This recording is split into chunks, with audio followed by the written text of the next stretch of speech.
Hi, everybody. Welcome back and happy Thursday. All right, guys. Well, we are back to talk about some Vanderpump Rules, some Jax Taylor, but also you guys remember, fuck, come on, what is her name? Joe Winberg. We all remember Joe, the really annoying one, the one who was frantic and like this, and we weren't allowed to pick on. But then she wanted to put herself on reality TV and wanted to be like, don't touch me. But then she was also like a lunatic because there was something clearly off. You know what? I gotta get, I just want to be, this shit drives me insane. I'm going to be honest with you guys. We need to stop normalizing pretending like everybody, it's like that is how somebody is acting and they are open and allowed to act however they want. No, sometimes people are on narcotics. Sometimes people, and I'm not saying this about Joe, but I'm saying like even for Jax. Well, Jax is just an asshole. No, he just came out and said that he had a whole cocaine addiction, that he was on pasta, he was doing drugs. Yeah, let's normalize that and be like, you know what? We need to have some compassion and understanding. No, you're a shitty human being. You have a clear disease, a drug addiction, and you need to get your shit together because you are treating people crazy. And you're also going out here and publicly saying that you want to drive your car into oncoming traffic, which would not only take your own life, ruin the life of your son and your ex wife, but it would also take somebody else's life potentially who has nothing to do with the shit that you deal with.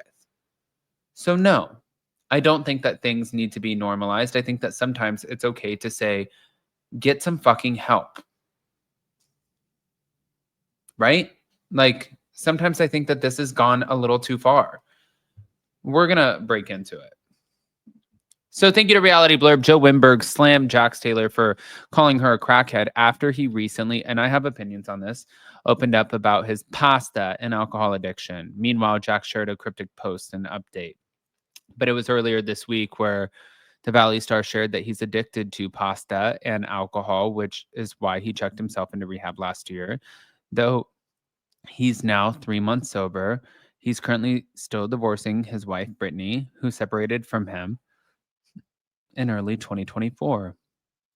Now, Joe, who starred on Vanderpump Rules for one season before the entire cast was fired, took insults continually from certain castmates, especially Katie Maloney, who was married to Joe's ex, Tom Schwartz. On her Instagram, Joe reacted to a headline about Jax's pasta addiction and sobriety, saying, and he called me a crackhead.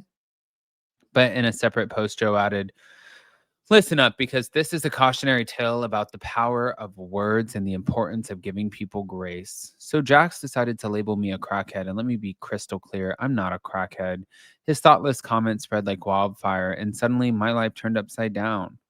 Joe also suggested that her family was also affected, saying, also, because someone with a bigger platform chose to drag my name through the mud, I love those who stuck by me. You know who you are. As always, be kind and spread some love. No, see, this is the problem that I have with Joe too. Seeing Joe, um, Joe has a very manic energy. I'm not saying that's aligned with that of a crackhead. Uh, Joe knows, I think, what I'm saying and what many other people are saying. It's a very manic, misunderstood energy that seems like it would be induced in some capacity, whether that's whatever would make you that way. And I don't know that to be a fact, nor do I know that to be true. So I'm not going to sit here and say that I know that Joe is on something. However, I've seen Joe make a lot of these stories about herself and make a lot, like even when Vanderpump Rules came to an end and Joe made an exit statement, people were like, what the fuck are you talking? What are you saying? She was like, I want to thank the fans and I want to thank you guys for your time and your commitment and your love to not only me, but to our castmates and to the show. And it's like, nobody's even talking to you. What are you saying? I don't quite understand her. I'm not gonna lie, I really don't fucking understand her. But around the same time, Jack shared a cryptic quote from the relatable wall. Okay. On Instagram that said, when you overthink, remember this quote. Worrying doesn't take away tomorrow's troubles, it takes away today's peace. In a separate post, Jack shared a photo of himself at the gym during his weightlifting routine, saying, just me and the iron, my happy place. Um, okay. Well, we'll see how that ends up panning out for him. But I do wish, I don't wish harm on Jax. I don't wish anything, honestly. I wish you the life that you deserve. That's what I wish. I wish him the life that he deserves. And I wish the same thing for Joe. I think that Joe needs so much attention. You weren't on Vanderpump Rules. You weren't a real cast member. It doesn't matter. Give it up. They want nothing to do with you, and that is fine. Just go back and live your life. Stop making it about you. Now you look dumb, and it's so much better if you just go away. Like, it was not a show that was based around you in any capacity. Nobody gave you the time of day, and you couldn't handle any of the drama. You cried and ran away. I'm not saying that's a bad thing. I'm just like, you can't have both, girl. You can't have both. But let's get into this too. Lala Kent's custody battle with Randall Emmett has been settled. So apparently, Lala and Randall have settled. Woo, okay. The 3-year custody battle, and Lala shares her daughter Ocean with her ex, and the two were embroiled in a custody battle that left Vanderpump Rules alum emotionally exhausted. So now Lala can focus on moving forward with their 2 children. She gave birth to Sosa on September 3rd, 2024, via intrauterine insemination, and she often shares videos of her sweet little pod on social media, but now there's all the reason more to celebrate life.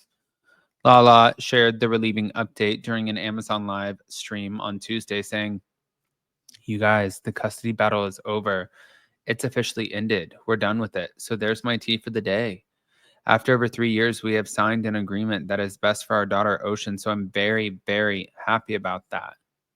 Now, the 3-year legal battle with Randall took a toll on Lala and has weighed on her heart and soul, saying, I'm sure it's been the same for my ex, and I'm just so happy that we were able to get to a good place for the well-being of our kid.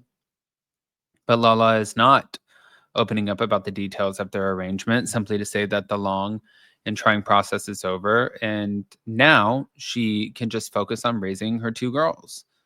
But Randall and Lala made their romance official after his divorce from Amber Childers in 2017 of December, and he proposed in September of 2018. Yeah, well, they split in 2021, so that didn't last long. I'm just happy it worked out the way that she wanted it to. Ooh. You think that Jason's still keeping me up? A bitch is. No. I want to hear what you guys think, guys. Pop off in the comment section. If you are not subscribed, get subscribed. Definitely do not forget to hit that notification bell. I also posted a thing on Instagram where I said you guys can ask me a question. If you want to ask me any questions, you are more than welcome. And yeah, I'll answer them. Don't worry. I'll answer the shit. Okay. I love you guys. We'll see you next time.